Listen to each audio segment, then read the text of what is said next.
Hey guys, welcome back to Mario and Luigi Partners in Time. Last episode we got to Thwomp Volcano and started climbing up. This time we'll continue our climb up the summit and hopefully get a step closer to Princess Peach. But to start things off, we have a new enemy, the Thwomp. This was originally an enemy from Mario and Luigi's Superstar Saga that has also made its return in Partners in Time, and was never seen again in the Mario franchise, although it probably inspired the tail Goombas in Super Mario 3D Land. So at least Partners in Time has another aspect of its legacy in later games, at least, that it isn't often credited with. The Thwomps, basically what they do is that they'll either spin around in their shell form and attack both Mario and Luigi. They'll basically just go around in circles like that. Frame drop much. If the Thwomp flips before it attacks, it'll go for Luigi first, and if it just jumps normally, it'll go for Mario. It follows a trend of if an enemy attacks normally, it goes for Mario, but if there's like a little quirk to it, it'll attack Luigi. You want to send the babies over with a spin jump in order to get that bean, then drop down and pick them up. The Thwomps also have attack where they'll jump up above one of the bros. They'll either transform into a Thwomp, as we saw when it attacked Mario, and it'll drop down very fast, or it'll transform into a large orange bubble and it'll drop down slowly. So you want to have your reaction time honed to it, but also don't go too fast or else you'll swing and miss the first time. It takes some getting used to, like most attacks do, but eventually you'll get the hang of it. That's basically the gist of the Thwomps. I'm gonna fight some more of them so we can see everything they have to do. But I also want to talk a bit about what I believe is the cultural inspiration behind them. I also just wasted an ice flower there. To reference Super Mushrooms 3 and Block Trousers from the Treasure Badge, you're going to be getting a lot of Block Trousers here because if Thwacks drop that, then well, Thwacks are plentiful here. The Thwomps are references to Tanukis in Japanese folklore. First, before we do that, let's flatten the babies and have them go into the propellers. As I was saying, often in Japanese folklores, Tanukis can shapeshift. These shapeshifting Tanukis carry leaves, and this is the inspiration behind the Super Leaf and Tanuki suit in Super Mario Bros. 3. And as you saw, the Thwomps do have leaves on their heads, and even the transformations of the overworld have leaves and tails on them. So it's a nice little reference to that. I also believe they inspired the tail Goombas in Super Mario 3D Land, which is honestly a really underrated game in my opinion. It doesn't get enough credit as it deserves, just like Partners in Time. But anyway, I definitely think they did play a role in inspiring all the tail enemies in that game, in addition to the whole theme of Tanukis and leaves and that sort of thing. Anyway, that's the ordinary thing they do when they attack Mario, but I'm just going to go soften this guy for a bit to see if he does his orange bubble attack. No, he's just going for Luigi instead. Alright, now what will you do? Alright, he's doing the jumping attack, going for Luigi. And he's just going for the Thwomp instead. Actually, before we fight anymore, I do want to mention, there is a trick I could do where I can hit the flee option and then press the L button to cancel out of it immediately. But as I mentioned in the first episode, fleeing means you'll lose coins. Even though we can technically afford to lose coins, I still am a little antsy about it, even though I know it's irrational, so I won't do it for now. Maybe we'll just show it off in a bonus episode. What I meant by that is that I could theoretically start to run away and then immediately press the L button to cancel out of it, and I'll just skip that bro's turn. So that probably would be a faster way, but I'd rather just fail the action command instead when I attack. Alright, got some red peppers, that's very welcome. They have returned. These are red coconutters, enhanced versions of the coconutters from Yoshi's Island that so terrified me. They have the same basic attacks, but enhanced versions, they can shoot poison darts at you, They can shoot the darts up to 3 times. They also have this thing where they'll point their spear up and down. That means they'll summon rain to heal them, and you just want to take them out quickly after that. They also can throw spears, and the eye that gleams will show which throw they're attacking. And that's basically all there is to them, aside from them being still really creepy, and I don't like them, so they could just die. Ultra Mushroom? Baby Mario makes it to level 18. Alright, let's boost his defense. Alright, that's looking a bit like a mixed bag. Alright, not bad. Baby Luigi also makes it to level 18. Alright, let's see what else we got. Okay, that's looking much better. I don't think I've praised it enough, but I really love the roulette thing of adding stats in the Mario & Luigi series. In most games, leveling up is kind of like a, oh nice sort of feeling. Like, you see your stats increase, you know you're stronger, but that's about it. Leveling up the Mario & Luigi series, it always feels like actually an important event. Like, you get a chance to become stronger. It's a great way to engage you in leveling up and becoming stronger and hoping you can get stronger. First, I want to...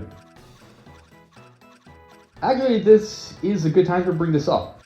When Mario and Luigi are in their ball form, you can't open the menu for whatever reason. It's really odd that that happens, but it's just a thing in the game. Oh wait. We already have a counter badge of Baby Mario. I'm just dumb, I guess. Actually, on another note, there is a trick you can do while the baby... To add another point to my dumbness, I just remembered I explained this in the Grixie Caves and I was about to repeat myself completely. Yeah, I need to get my memory checked, probably. I forgot what I was talking about before for a second, but now thankfully I remember that I was talking about how the level ups in the Mario & Luigi series are really engaging. It makes it feel like a really important event.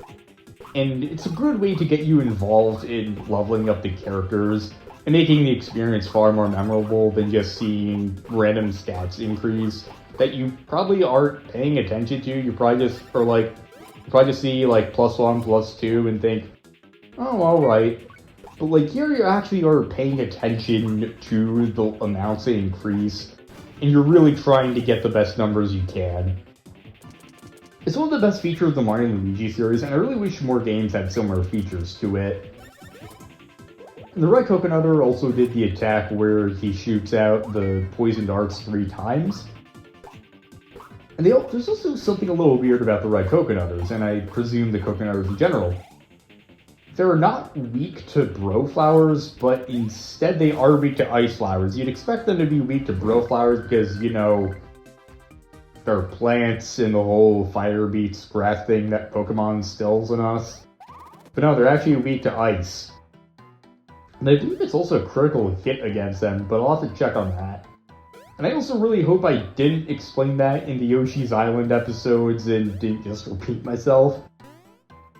Before we go any further, there's some more things we can get in this little area, and I was trying to switch back to the babies, but it wouldn't let me for some reason. You can drop in here to get some items, and there's also a beam to get here.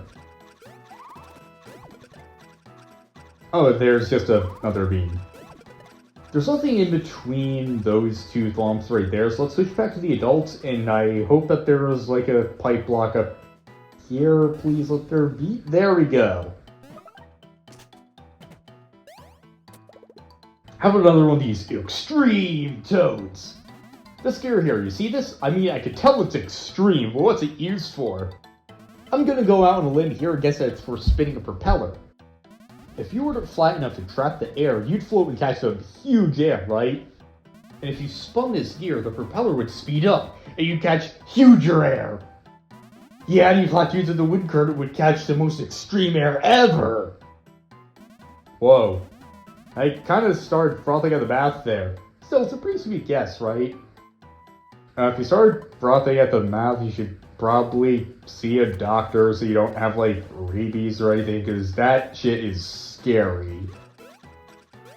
I've seen videos of like rabies patients being scared of water, and that shit just doesn't leave you because if you know exactly what the disease does to you. Moving on from that very disturbing topic, there's a bit of a cheat here. When you see that dial counting down, you can just walk off screen and it stops counting down. It's a little funny, but yeah, it's just a thing that can completely break this area and let you cheat by it, so long as you're just off screen. As you saw right there, it's still at the same level it was when we left. And I did not think I would make that fall, but thankfully I did. There are 5 blocks in that area we can get, and we were able to get 3 of them in one go with that trick. Game developers hate him. See how we got all those blocks with one weird trick. Those things are just so stupid, but also they've just become kind of a staple of the internet culture, I guess because of just how dumb they are. I've never actually clicked on one of those, and I don't know what happens if you do, but like I'd assume it would just automatically install a virus in your computer or something. And I'm like 99% sure that there's none of those things that have ever actually been shown to work, so like... I don't know, I wonder if there actually is one of those that's actually been proven to work, but I highly doubt there ever would be. I don't know, maybe something I could look into later, although I highly doubt it. Anyway, we have another one of these. Alright, let's see how we do.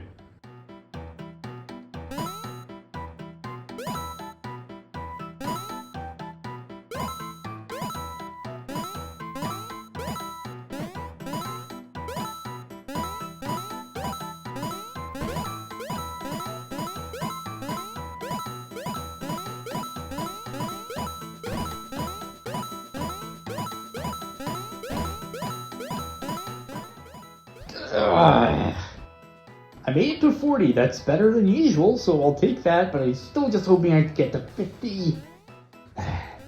Oh, I'll just have to live with that. Now, there's a red coconutter on a level above us. And if you'll throw a spear at us, there's something I want to show off. I don't think we'll get any spears down here, so we'll have to wait a bit. There are 4 super mushrooms in there, and the Tanumba that just landed on us. But as I said, we'll just have to wait to fight that red coconutter. Hiking up the slope again after Luigi got separated a bit. And here we are. We have another one of these areas where we can send the babies up and then have the bros roll beneath it, which is actually pretty fun to do. But, alright, I'm gonna try to show this off now. If you're about to be hit by a projectile like that spear, open up the menu. Once you exit out, the projectile disappears. So if you're quick enough, you can basically completely block the attack and trick the game into making you not... How is that a back attack? Basically, like I said, you can trick the game into not making you get hit by it. It's a really useful trick, and I wish I had shown it off earlier, but I just kind of slipped the mind until now. So if you're about to get hit by a projectile, take advantage of that, and as long as you have quick reaction time, you should be good. And yeah, it seems like the red coconutters do take critical damage against ice flowers, which is weird for grass types, I guess. Oh wait, I figured it out. These aren't just coconutters, these are red coconutters. Red means fire, so they're actually fire types. That's why they take critical damage to ice. And I'm just spewing out random crap I have no way of backing up. On the other side, there's a really steep slope, but I forgot there was a ledge down here, and there's no items, but there is a Tanumba if you want to fight it. So let's roll back up. We have a really steep slope that will be really fun to just roll all the way up. And now let's have the babies catch up. Before we go to the right, let's drop down here. You may notice that it sort of looks like you should be able to go to the right. And you can! And your reward for getting the secret area is the block trousers, which you get by fighting really any thwack, so it's not that much of a secret, but it's welcome, I guess. There's another bean and an L block with an ultra drop. Let's go all the way back up again. We could have the babies go over that steel thing, but let's just roll up the slope and hope there's a pipe lock, which I believe there will be, and there is. Figure there would be since, like, we're going into another section.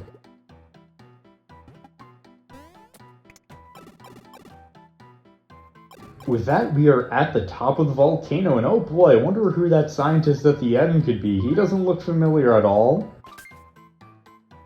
No new blurbs, but there is a floating thwomp. I guess he's just waiting to smash down at any moment. And there's also a bean in his head that got there somehow. Okay, that was also weird how they were trying to get onto the bros but couldn't. You have another one of these areas and a little alcove to go in. Now this area, you can't take advantage of the whole the gauge doesn't go down if you're off-screen trick, because there actually isn't enough room to do that. So unfortunately, you just have to roll with it this time. This cloud is going to be moving back and forth that the babies can land on. And over to the right, there's the block that we need to hit to progress. But of course, there are also hidden items in between these clouds and all along this area, so you want to get as many of those as we can. Over to the right, there's this, and I believe there's just one more to the left, so let's just go back in and check real quick. Flatten the babies, have them go in. I know there's one on that ledge to the left, but I want to see what else we have. Let's go all the way up. Okay, I guess that's it. I'm hearing an ambulance outside again, so I'm sorry if that's gonna become a regular problem in these videos. Maybe I should just find somewhere else to record that is where the sound can't penetrate as far, but like... I'll have to figure out a solution to it, although I guess maybe it isn't so loud. I know I could hear it in one of the previous episodes, but I don't know if this one is as loud as that one was. So I guess we'll just have to see. There's a Tanumba if you want to fight him. I don't really feel like it. Over here to the left there are 3 ice flowers, and over here... I was gonna say, and over there are bro flowers, but before I could cut to that, Mario got to level 18 and 5 defense? Luigi also makes it to level 18? With 5 defense, very nice. Got an Ultra Mushroom for the treasure badge in that fight, and I also used 1 green shell to take care of our red coconutter. Let's take our bro flower and move on. I guess I like the parallel there with like the ice and the fire. But now that we have those, let's go to the caldera.